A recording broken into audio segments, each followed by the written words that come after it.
será gravada agora. Ok. Então, primeiramente, dar boa-vinda a todos, né? Que é um prazer nosso grande ter vocês conosco. E como das lives anteriores que nós já tivemos, o objetivo dessa live é bem informal, para que todos possam participar assim que desejarem, né? Então, nós estamos aqui abertos para responder as perguntas, caso vocês a tenham.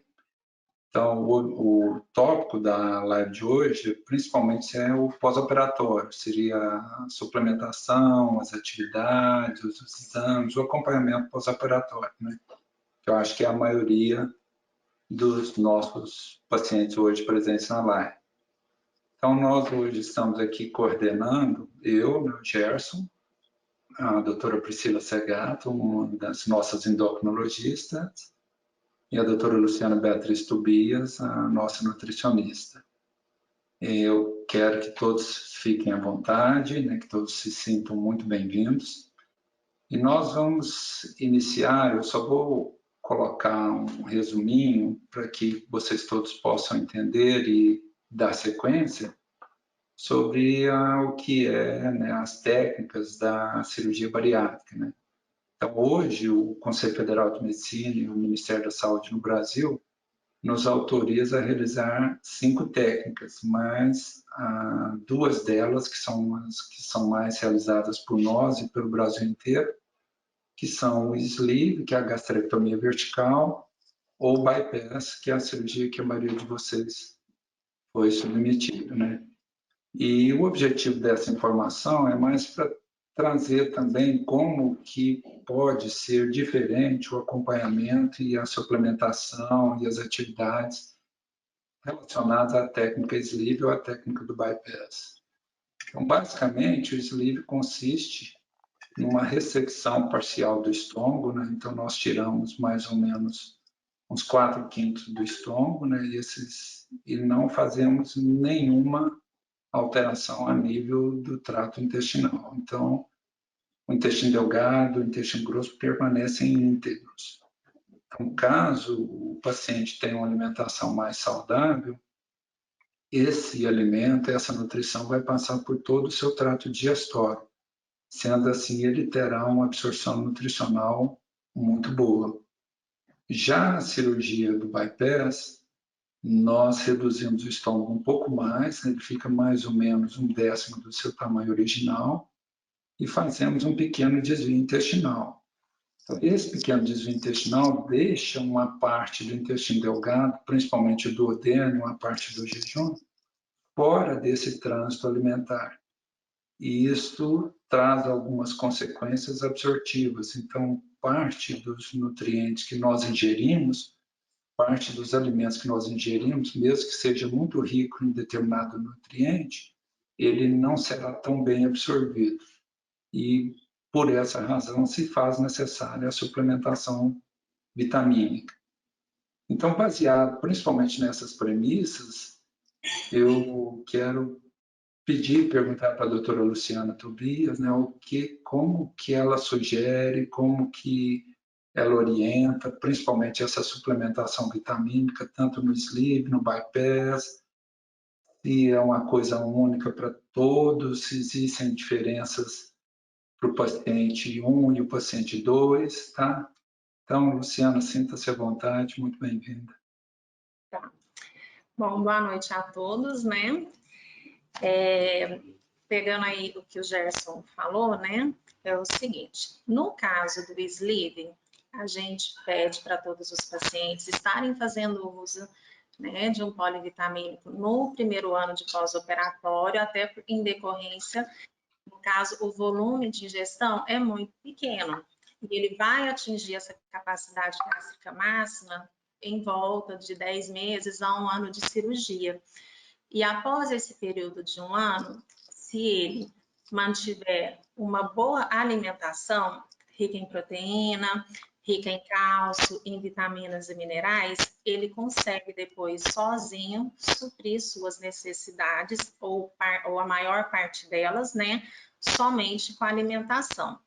E a gente, né, na nossa equipe, a gente tem todo o cuidado do primeiro ano também, está sempre fazendo os exames regulares a cada 3 meses. Então, quando o paciente vem, traz os exames, de repente ele está ingerindo pouco alimentos ricos em ferro. Se a gente vê que está em ordem, está em descendência, por exemplo, a gente não vai deixar esse paciente ter a carência para corrigir. Aí, se necessário, nós entramos um período curto de tempo para estar aumentando a reserva desse paciente, certo? Agora, no caso do bypass, como tem a diminuição de absorção das vitaminas e minerais, como o Dr. Gerson mesmo falou, então é necessário sim, né, o uso de vitaminas e minerais, e a gente fala que é contínuo, como se diz, para o resto da vida, até porque não vai estar tendo absorção de todos os minerais e vitaminas, certo? Então, por mais que esse paciente tenha uma boa alimentação, essa absorção não ocorre 100%. E também, a nível de alimentação, por mais que ele se alimente bem, tem alguns alimentos também que competem na absorção, então um acaba diminuindo a absorção de outro. Então, essas vitaminas e minerais são de uso contínuo, né? Na clínica a gente já trabalha há muito tempo, como diz que eu aprendi, N é igual a 1, né? Não é igual para todo mundo tem que usar. Só que no fato da gente personalizar essas vitaminas, o que acontece? Quando a gente compra na farmácia, por exemplo, eu chego lá e quero um polivitamínico, o que acontece? Ali eu tenho, como diz, de A a Z. Só que ali estão todas as vitaminas e minerais juntas, e a maior parte deles, talvez 80%, são de sais inorgânicos. O que é isso? A gente classifica os sais em orgânicos e inorgânicos. Os sais orgânicos, geralmente, eles são quelados e têm uma ótima biodisponibilidade. Os inorgânicos não têm. É onde eu sempre explico, por exemplo, você vai comprar um de A a Z, a maior parte deles, por exemplo, vai ter um sulfato ferroso, um óxido de zinco, um óxido de cobre, um carbonato de cálcio e assim por diante. Quando a gente pode escolher isso, né, utilizando sais orgânicos que têm uma boa biodisponibilidade, ou seja, tem uma boa absorção para o paciente, a gente vai ter um resultado melhor e um menor risco de carência de alguns nutrientes desses, entendeu?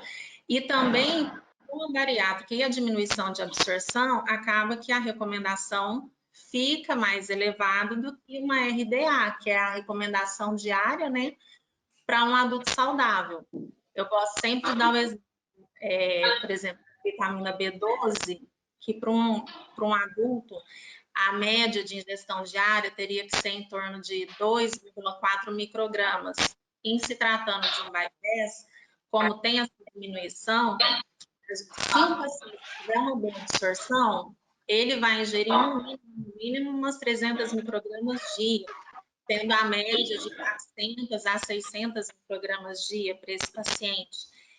E nos industrializados, nós encontramos, no caso da B12, geralmente a cianocobalamina, que é uma vitamina B12 que tem uma baixa absorção, uma baixa biodisponibilidade. E quando a gente personaliza, a gente já utiliza uma metilcobalamina, que é uma vitamina B12 que tem uma absorção maior, que é o que a gente chama da formativa da vitamina. E isso vale não só para a vitamina B12, isso é um exemplo que eu peguei, mas vale para todos os outros sais, né? Todas as outras vitaminas, minerais, entendeu?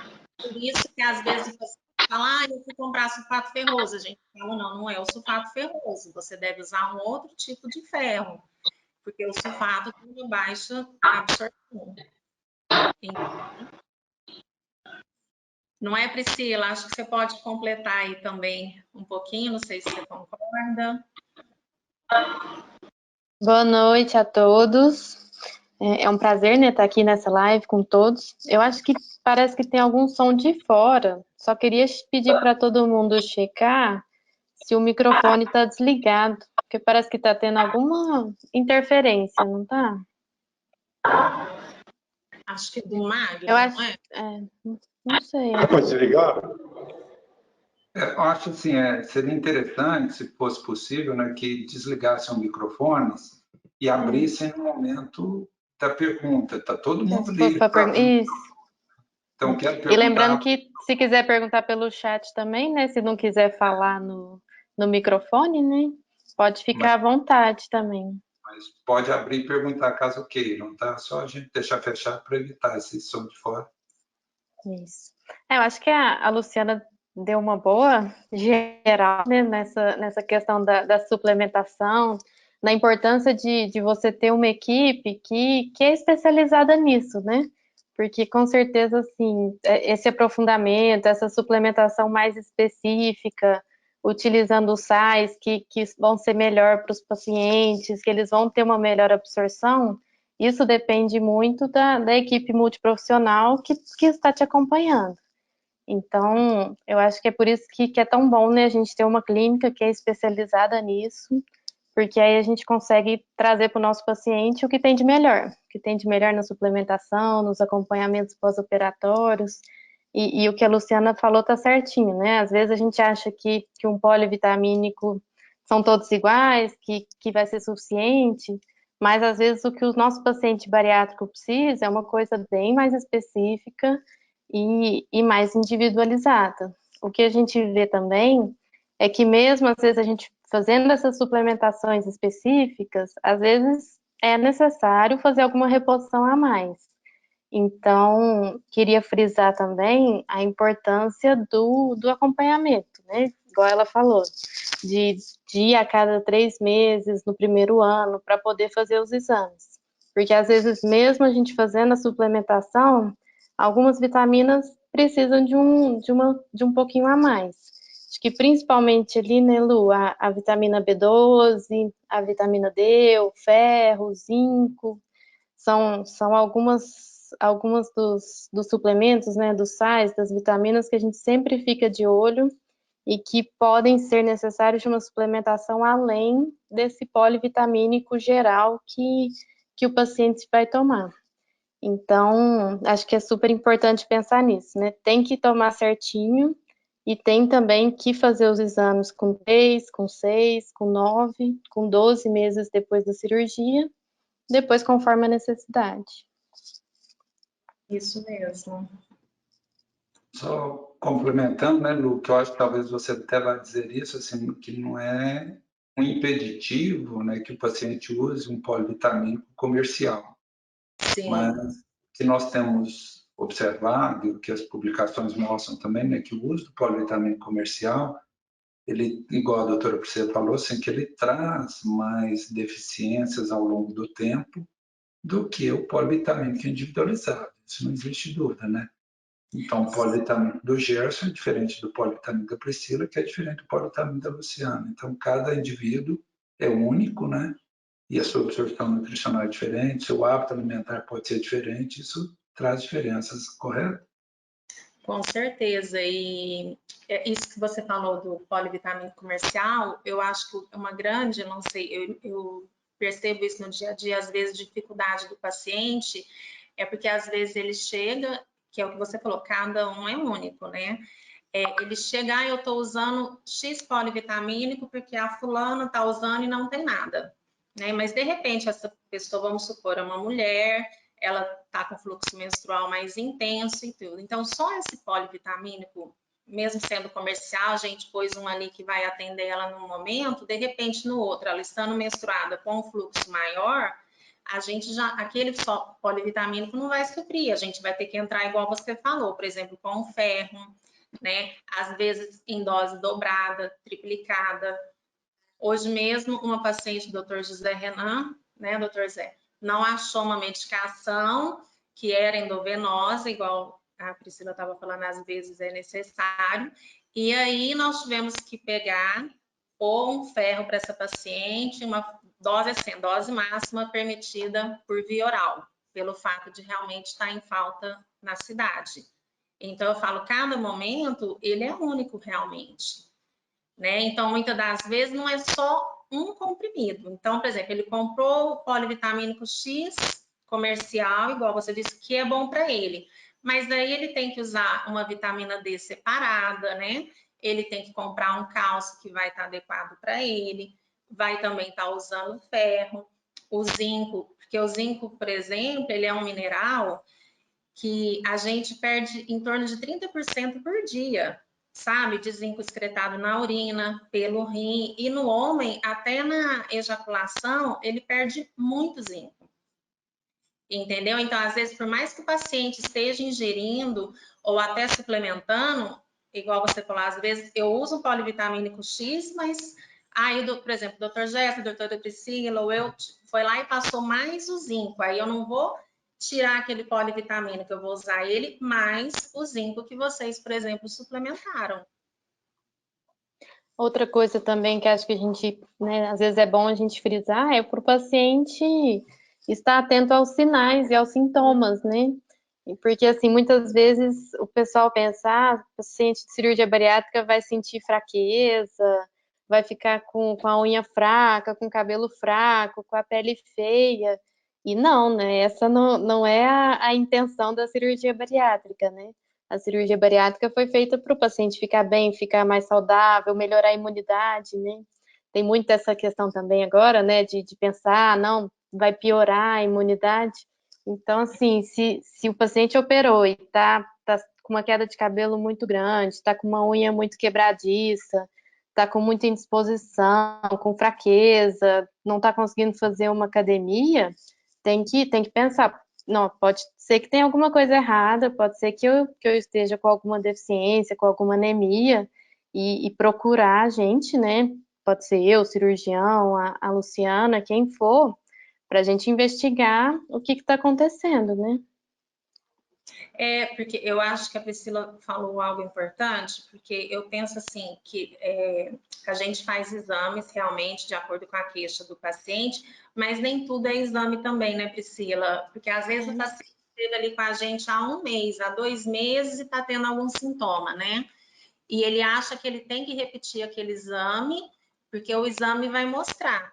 E nem sempre, muitas das vezes, a gente trata pelo sinal e sintoma, né? Que o paciente tem da carência de determinada vitamina ou mineral. Né? E às vezes pode ser até alimentação, pode ser outra coisa também, né? Pode, com certeza. E nem sempre o exame mostra, ou também não tem como a gente pedir todas as vitaminas e todos os minerais, até porque os convênios não cobrem, o custo é muito elevado, né? Não tem necessidade. Muitos exames também não são tão confiáveis, né? Até alguns que dosam por aí, né? A B12 mesmo, né? O valor de referência dela é pequeno, pelo que a gente considera ideal para bariátrica, né? Isso mesmo. Aproveitar esse gancho, né, do que a Priscila começou a falar ali, pedir para ela falar um pouquinho mais dessa queda de cabelo, né, que ela nem sempre, às vezes, é associada com a deficiência. E a queda de cabelo, habitualmente, é um terror daquele paciente que vai para a cirurgia. É o medo de todo mundo, né? Acho que todo mundo tem essa dúvida mesmo na cirurgia, né? Quem conversa, quem faz parte de grupo de cirurgia bariátrica e sempre tem essa dúvida, meu cabelo vai cair depois da cirurgia bariátrica? Sim, provavelmente ele vai cair um pouco, né, depois da cirurgia bariátrica, principalmente nos 3 primeiros meses, né? Essa queda pode acontecer. O que acontece não necessariamente vai ser por uma deficiência, né, de ferro, de zinco, de alguma vitamina. A própria cirurgia, ela é um estresse para o corpo, né? Ela é uma coisa que causa estresse. E qualquer coisa que causa estresse, uma cirurgia, uma infecção, né, igual o Covid, o pós-parto, por exemplo, pode gerar o que a gente fala de eflúvio telógeno, que é aí que geralmente começa 3 meses após esse momento de estresse. Então, depois da cirurgia, 3 meses após, pode ter mesmo uma queda de cabelo, que é o que nós chamamos disso, de eflúvio telógeno. Geralmente é passageiro, pode durar aí uns 3, 6 meses, no máximo uns 8 meses. E pode ser minimizado, sim, fazendo uma boa alimentação, fazendo uma boa suplementação, fazendo o acompanhamento certinho. Mas que pelo menos um pouquinho de cabelo vai cair, provavelmente quem já operou pode até falar, né? Deve ter tido essa experiência.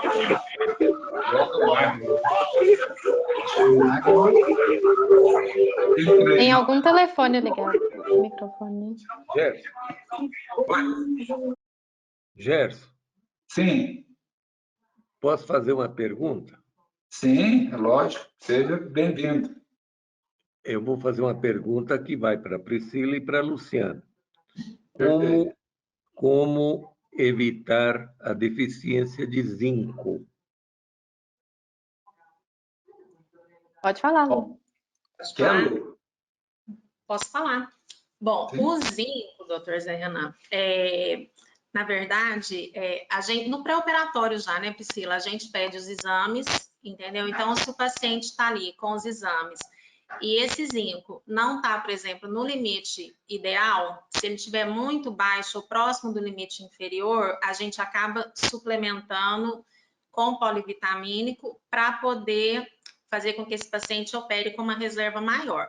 Mas como evitar? Se for antes de operar, uma alimentação rica em proteína, a proteína que a gente vai encontrar onde? Nas carnes, né? Carne, frango, peixe, ovos, principalmente na carne bovina.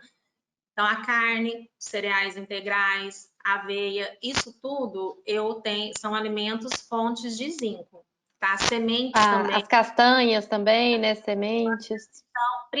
A castanha do Pará, por exemplo. Para um não operado, se a pessoa ingere uma castanha do Pará por dia, ela já atinge a recomendação diária do dia. No operado, eu costumo pedir para o paciente estar fazendo o consumo de 2 castanhas do Pará por dia, que não é difícil, não fica tão calórico, né, Priscila? Então, não vai atrapalhar essa perda de peso. Fica calórico se eu for lá pegar um punhado de castanha e comer. Ali eu posso ter 300, 400 calorias num punhadinho de castanha. Entendeu? Mas eu comer 1, 2 por dia, se o paciente tiver uma constância, dá até para retirar. Mas como a gente sabe que isso acaba não sendo um uso contínuo, a gente acaba deixando um pouquinho, né, na suplementação e, dentro do possível, tá consumindo na dieta. Castanha é cara ou é barata? Depende de onde o senhor vai comprar, doutor Zé. Lá no Pará deve ser mais barata. Eu vou falar a verdade para o senhor, que eu já cheguei a fazer cotação da diferença até de 100% do valor das castanhas, entendeu? Só que é aquela, né? A pessoa compra, eu concordo que é um alimento um pouco mais caro, mas a quantidade que a pessoa vai consumir é pequena. Se o senhor for analisar, uma castanha, eu falo porque eu tenho balança aqui em casa, eu peso, ela vai pesar 3, 4 gramas. Uma castanha. Só se ela for muito grande, no caso da do Pará, chega a dar 5, mas isso eu compro uma ou outra, mas a média é 3, 4 gramas. Então, a pessoa não vai ter um gasto alto, por exemplo, com isso, entendeu? Mas se ela souber pesquisar, ela consegue achar um precinho bem camarada. Não, essa Sr. era uma Gerson, acho que tem uma pergunta aqui no chat, talvez o senhor pode até responder. Pode ler aqui? Pode. Não sei se Oi, eu vou pessoal. responder. Eu tenho condição de responder, mas tudo bem. Pode ser também. Queria saber por que o organismo tem a falta de absorção das vitaminas, mas açúcar e carboidratos continua absorvendo normal e acabamos ganhando peso. É sobre reganho, né, de peso. Tá. Mas isso acontece mais no bypass, no resto, pela exclusão do duodeno e alguma parte do jejum. Eu acredito que seja isso uma explicação. Não sei se o sleeve se comporta dessa maneira. Seria isto? Quer complementar, Lu ou Priscila? Pode falar. Posso falar? Pode. Então, tá. A pergunta aqui, no caso do açúcar e carboidratos, continua absorvendo esse normal, né? E acabamos ganhando peso, é porque é o seguinte: Eu não sei Luciana, também se eu vou estar... Oi, doutor Zé. eu me referia às vitaminas, aos nutrientes, né? Ah, tá. Não ao carboidrato. Não sei explicar isso aí. Ah, então tá. Então eu vou complementar a resposta do Dr. Zé, tá? Então, assim, no meu ponto de vista, o que que acontece esse volta ganhando peso em relação à absorção? É porque, na verdade, o paciente opera, tem a perda, né, de peso 30% a 40%, vai depender da técnica. E aí, o que que acontece? Perde-se a maior parte, tá? Porque eu tô vendo aqui na live uma paciente nossa, por exemplo, com uma blusinha vermelha, né? Que teve um resultado excelente. Ela, nos primeiros 3 meses de cirurgia, essa paciente só perdeu 200 gramas de massa muscular. Depois, com 6 meses, nós repetimos a avaliação, ela perdeu somente 200 gramas de massa muscular. Por que eu estou me referindo a isso? O paciente perde peso, muitas das vezes, ou demora para começar uma atividade física, ou às vezes não está sendo bem orientado e tudo mais, então perde-se muito peso, principalmente quando é rápido, e perde-se muita massa muscular, quando não bem orientado, ou com a dieta inadequada, ou falta de baixa ingestão de proteínas. Quando eu perco massa muscular, a minha taxa de metabolismo basal, ela cai. Nela cair, eu vou precisar de menos alimento do que eu consumia para estar sobrevivendo e mantendo o meu peso. Então, no primeiro ano, tudo é lindo, né? Tudo é lindo e maravilhoso, até comendo e bebendo, você tá ali perdendo peso. É o que a gente fala dos primeiros 2 anos, a fase de lua de mel. Geralmente, a maior parte, esse reganho de peso vem após 2 anos. Por quê? Porque o paciente, ele pensa assim, eu já emagreci, eu estou magro, eu posso comer de tudo, pouco. Só que, por exemplo, se eu pensar que antes eu usava um leite desnatado, agora eu uso um leite integral. Antes eu usava, por exemplo, algum alimento sem açúcar, agora eu consumo normal. E assim por diante, eu vou ter ali um adicional que seja de 150, 200, 300 calorias por dia ou mais. Então, às vezes, com a mesma dieta, só eu voltar a introduzir a gordura e o açúcar daquele alimento, eu já vou ter uma adição e, com isso, levando ao reganho de peso. Entendeu? Então, eu acho que não é uma questão de absorção, é uma questão de quanto que eu preciso para manter meu peso, estou fazendo atividade física ou não, né? E quanto eu estou gastando. Porque para manter peso, eu tenho que ter uma dieta equilibrada. Se eu perder ou ganhar, é porque está tendo déficit ou superávit calórico. Então, quer dizer, cai a taxa de metabolismo, eu aumento pouca coisa o consumo, eu vou ter um reganho de peso rápido ou devagar. Tem a questão do consumo de álcool, mulheres principalmente acabam voltando muito para doce, né, Priscila? Não sei se você tem observado isso. Doce, carboidrato simples, né? Quitandas, chocolates. E são alimentos calóricos. Então, quando você vai fazendo essa adição todo dia, vai levar ao reganho de peso. Porque não está gastando o que está consumindo. Acho que o que a gente tem que frisar também é que o reganho de peso não é a regra, né? Reganho de peso é exceção. Então, assim, nos estudos gira em torno de 20%, né, dos pacientes que vão ter reganho de peso em 10 anos. Então, não é que, eu não vou absorver vitamina, mas eu vou absorver carboidrato e vou voltar a ganhar peso. Eu acho que a gente tem que pensar assim, a absorção de tudo vai ser um pouquinho reduzida, mas é muito mais em relação ao que a gente ingere, ao tipo de alimentos que a gente está ingerindo, né? Se ele é altamente calórico, se ele não é altamente calórico.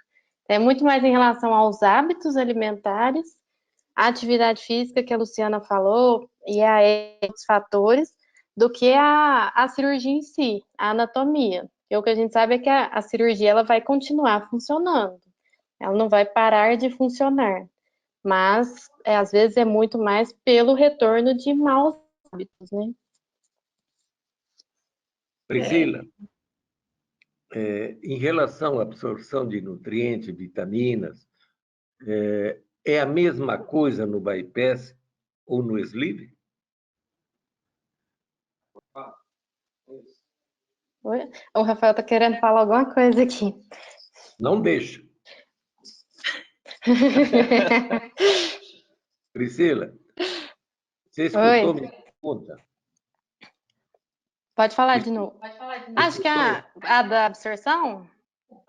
Em relação à absorção, quero saber que diferença Acho tem que a gente até em tinha. relação ao sleeve e ao bypass.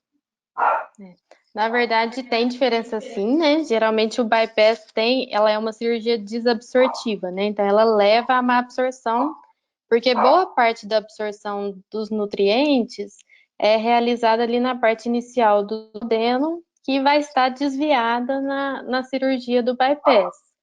O sleeve, o principal fator, né, que vai estar alterado é a absorção da vitamina B12. Porque a vitamina B12 precisa de um fator que é produzido lá no estômago para ser absorvida. E no sleeve, como a gente tira uma parte do estômago, acaba que diminui muito essa absorção da vitamina B12.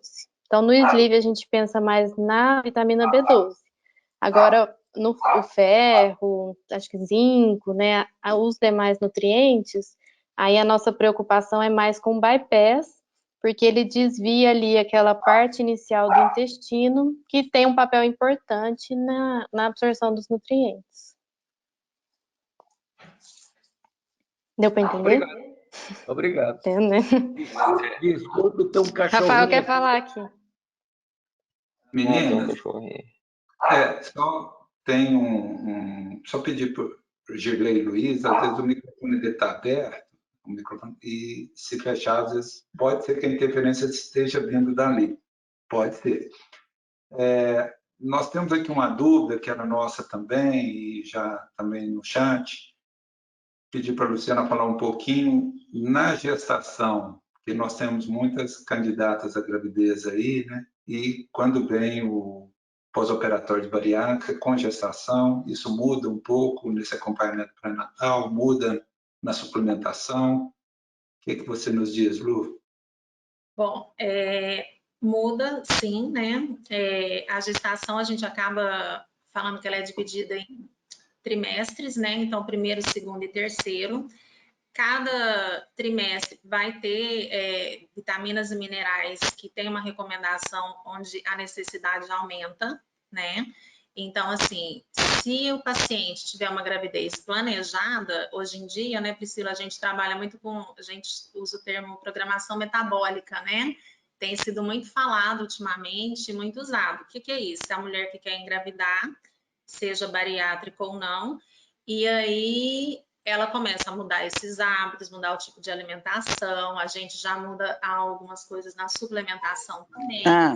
Entramos, por exemplo, no ômega 3 antes, a gente entra também com o ácido fólico. As últimas recomendações, me corrija se estiver errada, Priscila, inclusive, assim, o ácido fólico, antigamente era usado na forma inativa, né, que era a forma inorgânica, e hoje em dia, pelos últimos estudos que eu tenho visto, é usar ele na forma ativa, então não seria ácido fólico, né? O que a gente chama de metilfolato, entendeu? Então tem essa diferenciação, tanto é que a diferença de dose é muito grande, né, Priscila? Eu usar a forma ativa e a forma inativa dele, mas aí varia muito da conduta de cada ginecologista, né? Mas se vai, por exemplo, lá na nossa equipe, a gente entra com ele mesmo, e aí a gente faz exames com intervalo menor. A alimentação, a gente tenta, dentro do que a gestante está aceitando, né? E dando prioridade para proteína, para alimentos ricos em cálcios, porque, por exemplo, baixa absorção de cálcio, cálcio baixo, também pode predispor a gestante a uma pré-eclâmpsia, né? Tem a questão do ferro, né? Porque a gestante já tem uma tendência à anemia. Então, no caso do bariátrico, a gente tem que ter o cuidado dobrado, tá? Então, a gente faz essas avaliações com um curto espaço de tempo, tá? Principalmente, assim, eu pelo menos costumo prestar bastante atenção nessa fase inicial, porque do meio para o final, a demanda é muito grande do bebê, né? Então, assim, o que ele puder, eu falo, ele vai consumir. Ele tira da mãe, mas não fica sem. entendeu? Então, a gestante tem que ter esse cuidado em estar fazendo acompanhamento, fazendo os exames. Porque no caso do bypass, como diminuir essa absorção, a gente tem que, às vezes, ofertar um valor mais alto, ou dependendo até dividir a dose em 2 vezes ao dia ou 3, porque alguns também pode dar efeito colateral, dependendo se a dose for alta. Mas só para finalizar, Gerson, a questão assim, da gestação, porque muita gente que opera fica com medo. Será que depois que eu operar, eu vou engravidar, eu vou ter um bebê normal? Eu vou ter um bebê abaixo do peso, ou um bebê que não vai crescer? Aí eu sempre explico que não. Se fizer um bom acompanhamento, né, com a nossa equipe, com o ginecologista e tudo, o bebê nasce a termo, com bom peso, crescimento normal, sem nenhum problema, nasce um bebê bem nutrido. E no caso do ganho de peso, dá para ganhar somente o peso do bebê, não tem que comer para 2. Perfeito, Lu, muito bom. Eu quero pedir ou para a Priscila ou você também comentar, nós temos aqui uma situação que está preocupando. Primeiro que você nos colocou, Luciana, que com a perda de peso, né, nós perdemos um pouquinho de massa magra, temos uma queda do metabolismo, né? E depois, eu quero aumentar essa taxa metabólica basal. Tem alguma coisa que eu possa fazer a não ser aumentar a massa magra? Esse é um fato.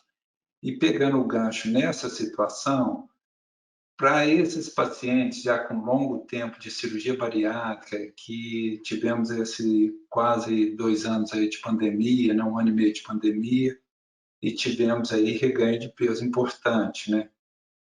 O que fazer? Como que nós proceder, né?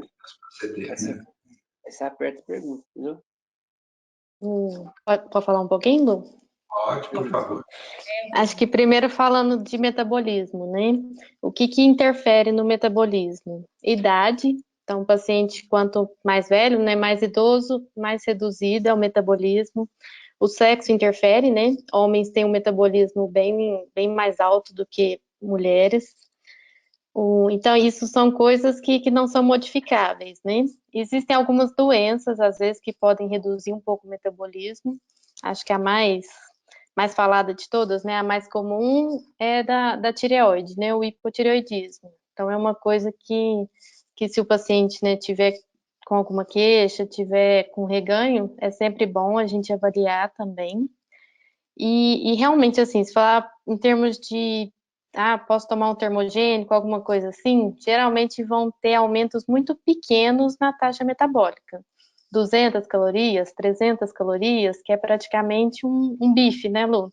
Não vai ter uma interferência muito grande, não vai ter uma resposta muito grande. O principal, com certeza, é composição corporal. Então, você ter uma massa muscular mais alta e um percentual de gordura mais baixo. Então, quanto mais massa muscular, mais você consegue manter seu metabolismo acelerado. O sedentarismo interfere muito, né? Então, acho que muito além da gente pensar numa musculação e em fazer um exercício físico, pensar nas nossas atividades diárias também, né? Então, é você subir uma escada em vez de subir um elevador, você andar a pé em vez de andar de carro. Para gente que, na pandemia, que tem ficado muito em casa, ou para quem trabalha sentado, pelo menos uma vez por hora, levanta, dá uma volta na casa, faz um alongamento, tem que movimentar mais ao longo do dia, além daquele horário específico que vai fazer uma atividade física. E existem algumas coisas alimentares, talvez a Lu pode até falar um pouquinho para a gente, que pode ajudar também. Então, você ter uma ingesta um pouco maior, uma ingesta adequada de proteína, você fazer a refeição do café da manhã, não pular o café da manhã, geralmente consegue estimular mais o seu metabolismo também. Tem um estudo que eles deram a mesma refeição no café da manhã e à noite para os pacientes. E aí eles estudaram essa questão da taxa metabólica. E viram que quando ele era ingerido de manhã, estimulava mais o metabolismo do que quando ele era ingerido à noite. Então, existem algumas táticas, né, na alimentação que também podem ajudar. Concorda, Lu? Concordo. E o grande problema, eles veem muito nessa questão de Instagram, no sentido de a fulana de tal faz isso, a fulana de tal faz aquilo. Hoje eu atendi uma paciente, por exemplo, eu faço jejum intermitente 3 vezes na semana, 24 horas, sabe? Porque a fulana faz, né? E a gente tem que ver essa questão da perda de massa muscular, né? Em relação ao termogênico, igual a Priscila falou, eu concordo, porque muita gente acha que vai usar o termogênico, vai aumentar essa taxa de metabolismo basal, mas a gente não pode esquecer, porque todo mundo já chega falando, vou tomar cafeína e tomar X dose, às vezes a pessoa já está usando. A cafeína nós vamos encontrar onde? No café e no chocolate. Para quem não sabe, tá? Tem um estudo recente aí mostrando que nós temos cafeína no chocolate também. Então, a cafeína, ela é responsiva de uma forma muito individualizada. Tem pessoas que vão ter uma sensibilidade maior, outras não. Da mesma forma que entre homens e mulheres, os estudos mostram que homens respondem melhor do que as mulheres, tá? Então, se eu tenho, por exemplo, durante o dia, uma ingestão média ou alta, por exemplo, de café, né? Ou mesmo de chocolate, for fazer uso do suplemento de cafeína, ele não vai me dar tanto resultado, tá? Quanto para uma pessoa que não faz uso desse café diariamente e contínuo. E é tão individual, eu tive uma aula esses dias e pegaram lá 4, 5 atletas aí famosos e eles estavam dando depoimento em relação ao uso da cafeína, entendeu? Então, tem aqueles que não aumenta rendimento, não aumenta performance, não ajuda a nível de ser termogênico ou não, no sentido de perder quando precisa, tá? E outros já têm algum resultado. Além do que, por exemplo, às vezes a pessoa quer usar por conta própria, cafeína não é indicado para pacientes hipertensos, né, Priscila? A gente deve restringir esse tipo de paciente, né, no caso de ser termogênico. E também... Termogênicos em gerais, né, assim, não são bons ser usados por pacientes e os efeitos hipertensos. colaterais, né? Dependendo da dose, são efeitos colaterais mais intensos, às vezes a pessoa passa muito mal. Então, assim, é bom, não é porque não é receita de bolo que dá certo para mim, dá certo para Priscila, para o Gerson, para o Dr. Zé e assim por diante. Entendeu? Eu acho que tem que promover uma reeducação no sentido, né, de uma boa alimentação, do exercício, porque a gente já viu que sem o exercício não dá para ter a manutenção de peso, não dá para ter o ganho de massa muscular, que muita gente vem com aquela ilusão, eu quero aumentar a massa como se fosse ficar super forte, né, hipertrofiar, aquelas coisas assim que só esteroide promove, né? Então, o normal, dificilmente eu vou ter esse resultado. Lembrar que ganho de massa muscular é muito difícil, né, Priscila? Tem que estar ali com a dieta, assim, Sim. muito contadinho, pesadinho. E o que eu não sei se acontece com a Priscila, mas eu observo o paciente chega, por exemplo, com 1 ano de cirurgia. Eu quero ganhar massa muscular. Só que esquece que para ter ganho de massa, eu tenho que ter superávit calórico. Então, acho que tem esse grande problema do paciente operado achar que com a dieta que ele faz, que é restrita, vai ter um resultado muito grande. Às vezes a gente tem sim que fazer uso de suplementos, tá? Sem superávit calórico, não tem como ter ganho de massa muscular e automaticamente ganha um pouco de gordura, né, Priscila? Para depois dar aquela diminuída. Só que muitas das vezes o paciente não consegue ingerir o que precisa para ter o ganho X. Então, geralmente, eu costumo falar assim, a gente faz avaliação física, vê o que ele consome hoje e vai ter que ir subindo isso de degrau em degrau, em pequenas quantidades, adequando de acordo com o volume que ele consegue ingerir. Que geralmente, já estando com uma capacidade gástrica máxima, vai gerar em torno de 300 gramas, né? No máximo 350 para ficar ali assim super cheio, vai depender do tempo que ele leva para fazer essa refeição. Entendeu? Então, depende muito disso. E aí o paciente, geralmente, principalmente as mulheres são carbofóbicas, né? Acha que carboidrato engorda, só que esquece que a gente tem os complexos, né? Os carboidratos que a gente fala do bem aí e os refinados, né? Os doces e etc. E então, eu escuto muito assim, eu não tô comendo arroz. Como se o coitado do arroz fosse o vilão de qualquer dieta. Sendo que seja arroz, batata, cará, mandioca, inhame, todos são carboidratos, só muda o nome. Mas é lógico que a gente tem um limiar. Para 100 gramas eu comeria tanto de arroz, tanto disso, tanto daquilo, vai me fornecer 20 gramas de carboidrato ou 25. Então tem que ter esse cálculo, sabe? Só que o paciente quer ganhar massa achando que vai ganhar massa comendo só proteína. Entendeu? Então, não tem como ter ganho de massa comendo só proteína. Eu tenho que comer carboidrato, eu tenho que comer gordura boa para que eu tenha esse resultado. E ter consciência que eu vou ter que ter disciplina, foco, planejamento, organização e constância. Se eu não tiver a constância e a paciência, eu nunca vou chegar naquela meta. Às vezes eu tenho que fazer muito para ganhar ali 100 gramas, 200 gramas de massa muscular no mês, o que já é super positivo.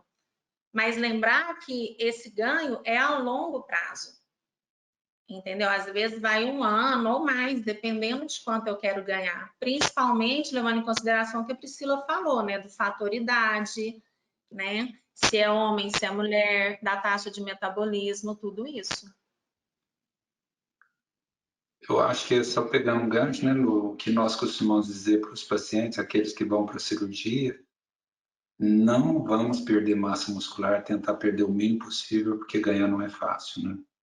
Exatamente. Quero ouvir um comentário da Priscila, se num paciente pós-bypass, né, que nós temos às vezes problemas de absorção e que tem, por alguma razão ou outra, por exemplo, um acidente, ele tem uma fratura e com isso ele vai precisar de algo além do habitual no tratamento dele, dessa fratura, ele tem que ter uma reposição mais acentuada de alguma coisa ou não? Assim, tem que ver o motivo da fratura, né? Se for aquela fratura que a gente fala que não foi causada por um estresse, né? Por um acidente, por alguma coisa que poderia mesmo dar uma fratura, às vezes o paciente não caí e tive uma fratura, ou estava andando e tive uma fratura, e isso acende um sinal de alarme. E aí a gente pensa principalmente na osteoporose, né? Que é quando o osso fica um osso mais enfraquecido, fica uma massa óssea mais enfraquecida. Então, nesses pacientes que têm essas fraturas espontâneas que a gente fala, né? Sem um fator que justifique, aí tem que investigar com a densitometria óssea para ver se tem osteoporose.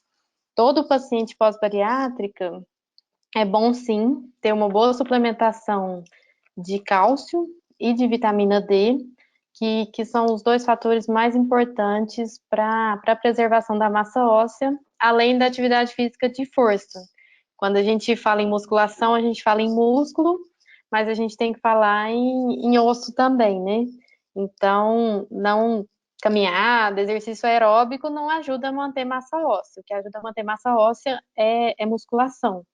Então, se esse paciente fraturou sem ter um estresse que justifique, ele tem que procurar, seja o ortopedista, seja com endócrino, com reumato, para fazer uma avaliação em relação à osteoporose e uma suplementação adequada, principalmente do cálcio e da vitamina D. Lembrando que paciente bariátrico, a gente sempre mantém a vitamina D acima de 30.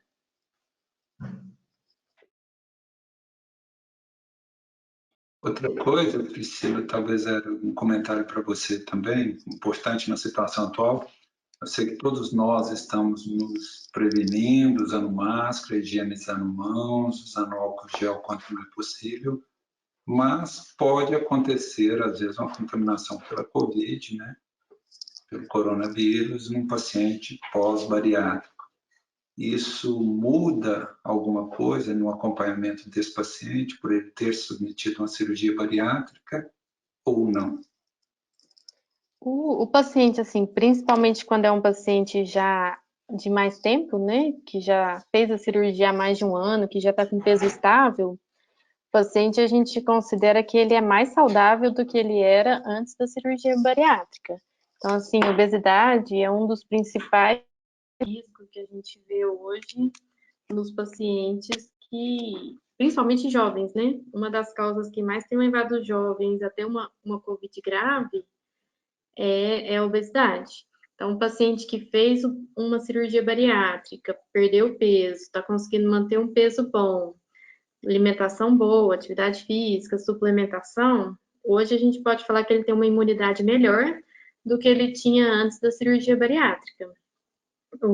Até porque melhora também outras doenças, né, que são fatores de risco. Diabetes, pressão alta, principalmente essas duas. Na fase de emagrecimento, a gente até tinha um pouco essa preocupação, mas o que a gente tem visto também é que não tem dado a chance, né, o risco de ter a COVID grave também não. A gente tem visto muitos pacientes com o chamado síndrome pós-COVID, né? Que são pacientes, às vezes, que chegam no consultório, eu tive COVID há 1 mês, 2 meses, 6 meses atrás, e que mantém uma queixa de queda de cabelo, de fraqueza, de dor nas pernas, são queixas variadas.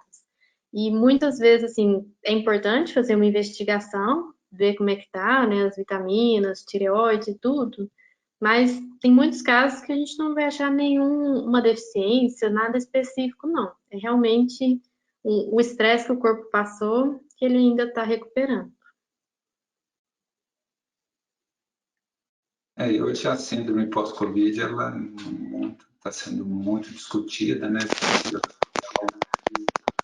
É individualizada e o paciente 1 pode ter sinais bem diferentes do paciente 2 e às vezes alguns sem sintomas nenhum, né? Que é o que nós torcemos para que esteja acontecendo com todos, né? Então, tem pacientes que têm questão neurológica, outras questões pulmonares, né? Outras questões cardiológicas, então é bem variado, né? Exato, né? Tem a situação de memória também, concentração, né? Ô Lu, sobre ainda, né, um pouquinho, você falou muito, né? Então eu acho que aquela questão, né, atividade física sem dieta não funciona e dieta sem atividade física também não é isso? Exatamente. Então nós temos que frisar isso aí, né? E eu acho assim, a gente, lógico, treino resistido, né? Tipo, a musculação é o ideal mesmo, ou um treino funcional, né? Enfim, algo que vai promover o fortalecimento, né, dessa musculatura. Mas se um paciente, por exemplo, estiver em fase de perda ou até de reganho de peso, não dá para eu. É o que a Priscila falou assim: vou subir escada, isso e aquilo. Eu também acho, de repente, porque a gente sempre escuta assim: eu começo a trabalhar cedo, chego em casa à noite e não dá tempo, né? A gente sabe que todo mundo aí tem família, tem casa, é complicado, né? Muitas das vezes filhos e tudo mais. Mas eu penso assim, para a gente ter resultado, vai ter que achar alguma coisa, mesmo que não seja todo dia.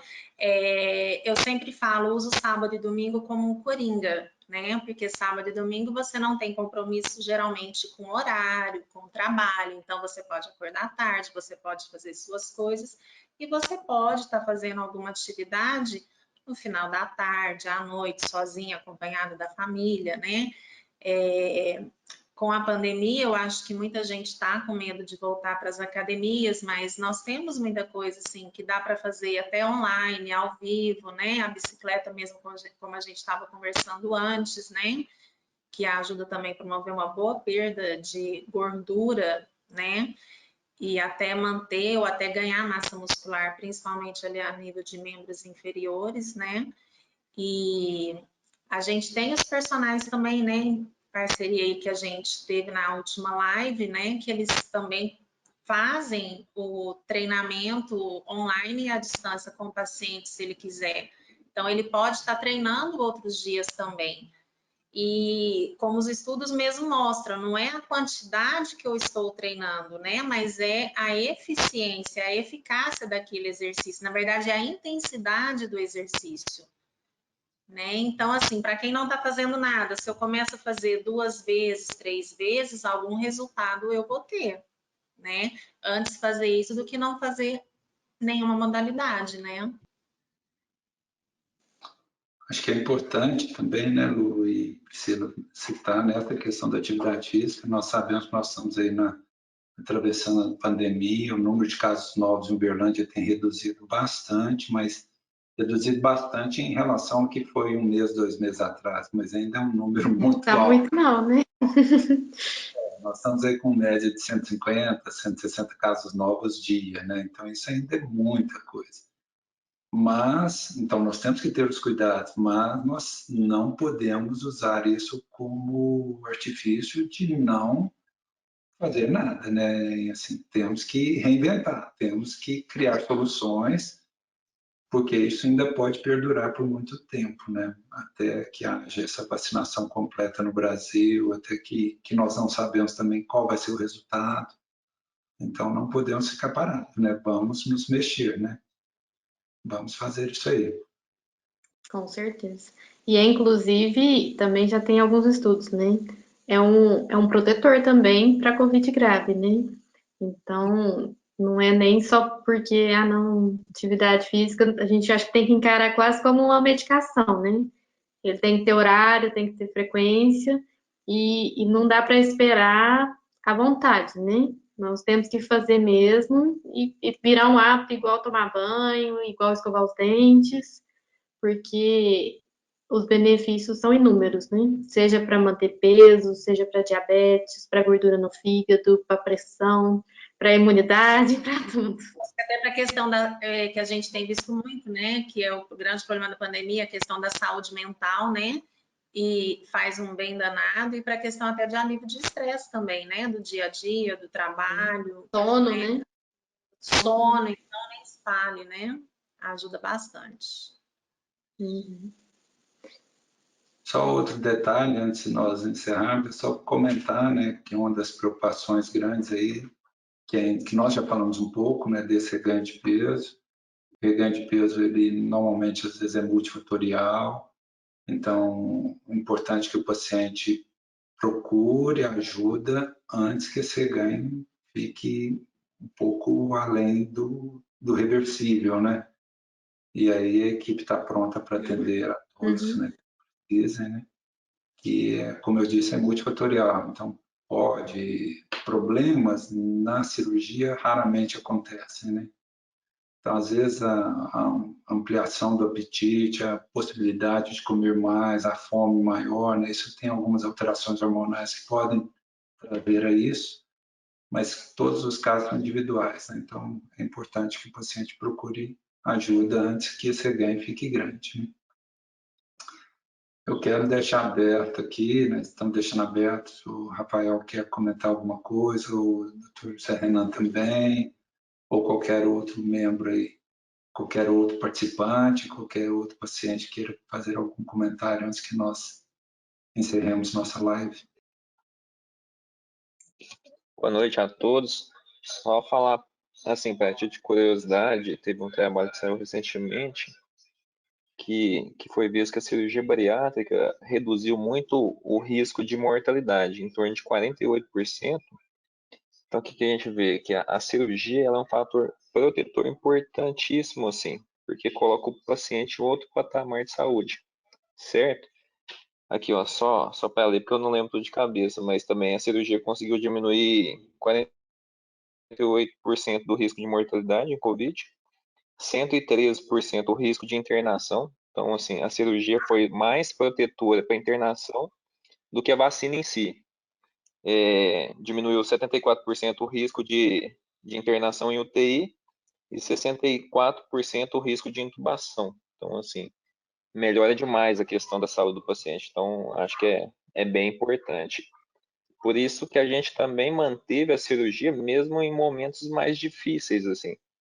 Que a gente tentou operar o máximo de paciente possível, assim, o máximo de paciente possível para tentar tirar essa população do risco, de um risco maior de evoluir mal com a doença que a gente viu que foi a união de duas pandemias. Então, assim, é importante, se a pessoa tiver indicação, se ela puder operar o quanto antes, vai ser um fator protetor em relação a essa doença. Doutora Conceição, está aí conosco também, né? Quer colocar algum comentário? Então, eu estava acompanhando, não consegui acompanhar tudo, mas acho que o importante é tudo isso que foi falado realmente, né? Que, como a Luciana comentou algumas vezes, todos os pacientes que fazem cirurgia bariátrica vão emagrecer, mas nem todos vão conseguir manter essa perda de peso a longo prazo, e nem todos, se não mantiver o acompanhamento com a equipe, vão emagrecer de forma saudável. E o objetivo é esse, como a Priscila falou algumas vezes, né? Outros já comentaram. O objetivo é que o paciente consiga emagrecer, consiga manter a perda de peso, consiga ter uma vida mais saudável, ter mais saúde depois da cirurgia, e para isso é fundamental realmente manter o acompanhamento. E queria também agradecer a todos, né, que participaram com a gente dessa live, e parabenizar as pessoas que estiveram à frente aí, o Dr. Gerson, a doutora Priscila e a doutora Luciana.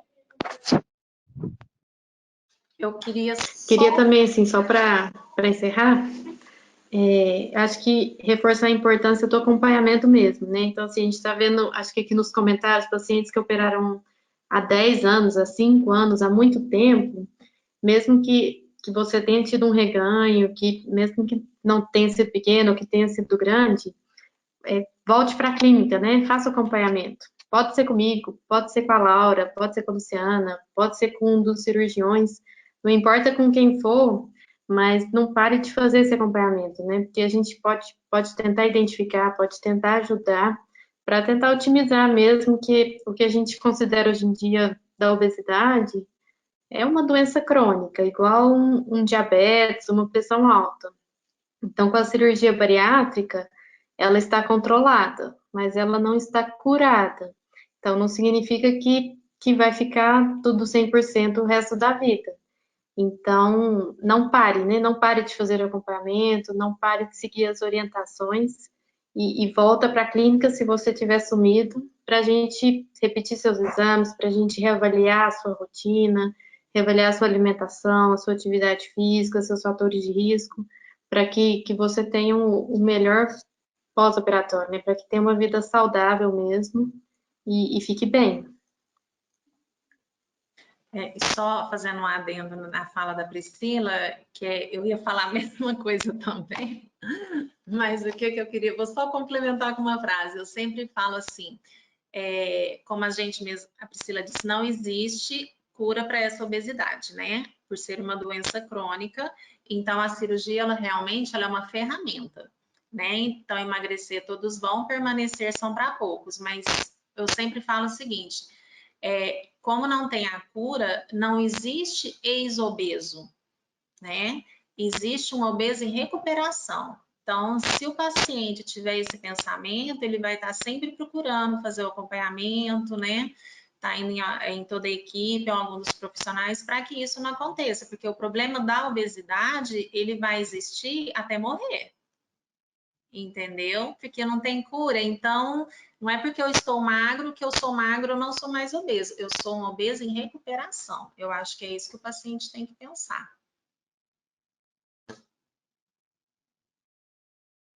Bom, pessoal, muito obrigado então a todos, né? Eu acho que ninguém mais quer. Alguém quer mais alguma colocação? Não sei, acho que não, né?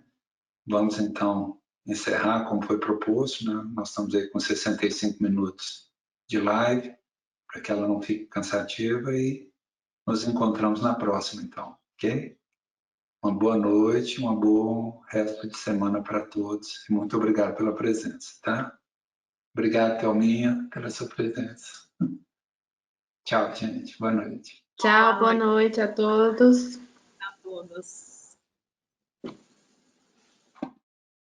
Antes, peraí. Acho que podia só... Vocês documentaram? Fizeram uma fotinha? Eu não sei nem Eu não como fiz, não. fazer.